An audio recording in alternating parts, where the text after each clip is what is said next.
So ni pokok tanaman musim keempat kita tanaman musim keempat ni kita cuba tanam Selangor melon yang diberi nama Selmel Selmel. Selangor melon ni pokok kita kata penjenamaan daripada Jabatan Pertanian Selangor.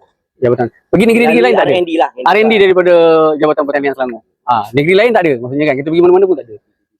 Kita pergi Selangor. So untuk musim keempat ni kita cuba tanam Selangor melon ni untuk kita tengok, untuk kita belajar hasil dia macam mana, buah dia macam mana kan.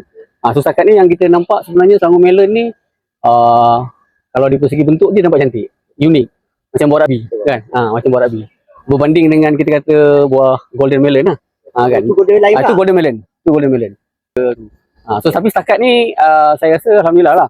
Maksudnya walaupun baru musim pertama kita cuba tanam Selangor melon ni, nampaknya dia menjadilah hasil dia. Menjadi. Maksudnya nampak macam tak susah sangat kan. Tapi di beza dia kita nampak lah, beza pokok dia kita boleh nampak antara pokok Selangor melon dengan golden melon.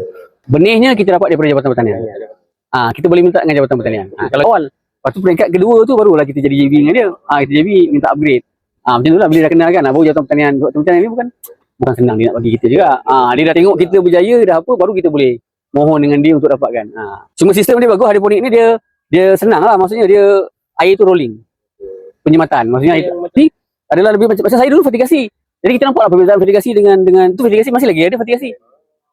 Cili tu masih lagi sistem fertigasi. Jadi kita nampak tapi ada lah juga cili kita buat, bukan tak ada.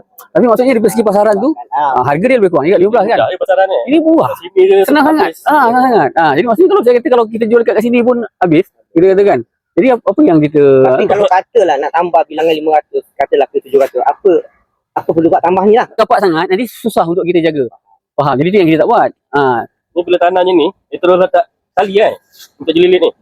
Ya. Bila dia dah naik, kita ikat tali. Mana tali ni dah lama lagi ya? Dah lama. Daripada awal lah dia, maksudnya dia daun ke berapa kita dah lilit tu. Bila dia naik tu, dia dah naik tu kita dah ikat tali, kita dah belikkan dia. Nanti dia naik sendiri lah, dia naik. Yang buat siapa? Kau semua. Perempuan. Jalan wanita tu lah. Jalan wanita. Habis ada gaji lah. Ya sana.